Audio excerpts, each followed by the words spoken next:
Ministério Negócio Estrangeiro na Cooperação Maneik, cujo governo Reino Unido atau teto di dia, tambah Timor-Leste aplica uma isenção visto passaporte diplomático no passaporte serviço união.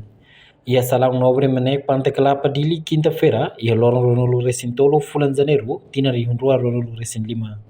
Ministro Negócio Estrangeiro na Cooperação Benito dos Santos Freitas Sateteng, o governo britânico no dar nação ida husi 5 membros permanentes do Conselho de Segurança, na BBL foi influência da política global.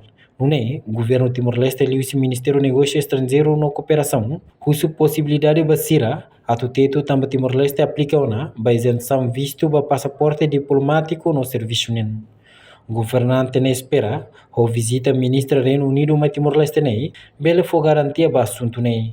Assunto ida tuir fila falmai ita todo atene cada governo britânico nia hane sabe nação ida hosi 5 membros permanentes do Conselho de Segurança. Na vez ir nelia forte e influência política global. Então rona hosi sira na experiência sira na no enconaba desafios política global na bico hin loron simo ita asoro mundo asoro.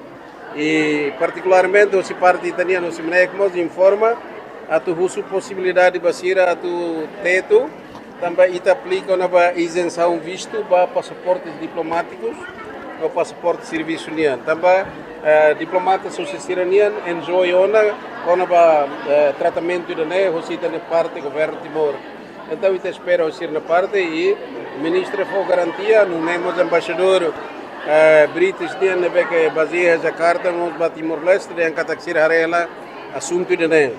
Reportagem no Vai Magno, televisão Timor-Post.